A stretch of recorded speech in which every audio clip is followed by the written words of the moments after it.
Thierry Vincent, la compagnie Petit Théâtre du Pilat et le Conservatoire de musique et de danse de Vienne sont en partenariat et très prochainement vous allez montrer avec des élèves de collège un spectacle autour des droits de l'homme. Absolument, oui. Le spectacle qui est tiré du livre des droits de l'homme illustré par Jacqueline Duhem que j'ai adapté pour le théâtre va être à nouveau l'objet de l'accueil des travaux des élèves du conservatoire qui ont soit en éveil musical, soit en chant, donc vont intervenir au cœur du spectacle le 29 avril à 18h au 30 à Vienne. Un metteur en scène, ancien enseignant avec des élèves, c'est une continuité? Ah, c'est une continuité, c'est un bonheur de pouvoir euh,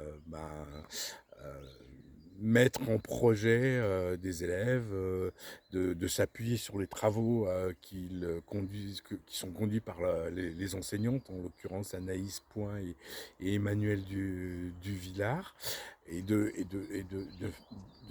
reprendre ce travail, de le repétrir avec les comédiens professionnels. Ouais, c'est un bonheur, oui. Dans la période assez troublée, agitée, on peut dire, sur le plan mondial que l'on vit, la question des droits de l'homme, ça parle justement aux adolescents, collégiens, lycéens que vous avez devant vous, avec Ah, vous? bah absolument, et puis ça répond à une nécessité des enseignants de trouver les moyens de pouvoir parler des droits de l'homme, ce que c'est. On commence toujours avec la comédienne avec qui je fais ce travail-là d'infusion du travail avec les élèves. On se met en scène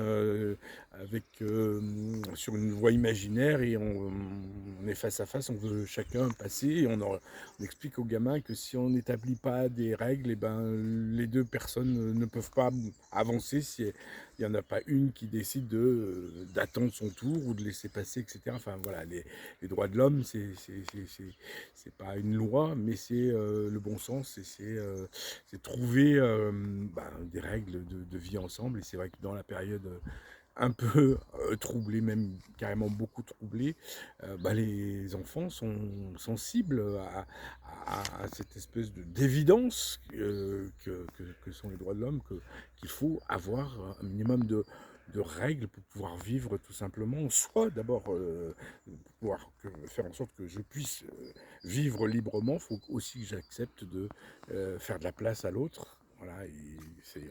À quel aspect des droits de l'homme sont-ils les plus sensibles? Euh, les plus jeunes sont très sensibles à la torture, enfin, aux questions qui touchent à l'esclavagisme, à la violence.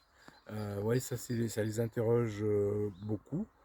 Euh, mais globalement, enfin, au fil du travail, il y a pas une thématique, parce que comme me disait Robert Badinter, les droits de l'homme, enfin, chaque article est tout entier contenu dans les autres. Donc, quand on regarde un aspect des droits de l'homme, il y a comme en écho et en effet gigogne, ou poupée russe, si j'ose dire, tous les autres sont contenus. Donc, quand on ouvre le fil, enfin, qu'on ouvre la discussion avec les enfants, enfin, tout vient, quoi. Il y a pas une thématique qui les retient plus particulièrement, mais spontanément quand même. C'est vrai qu'ils ont envie de- de- d'interroger la violence qu'ils doivent eux-mêmes comprendre, enfin, qu'ils ont en eux, et c'est ça qui vient en premier. Oui.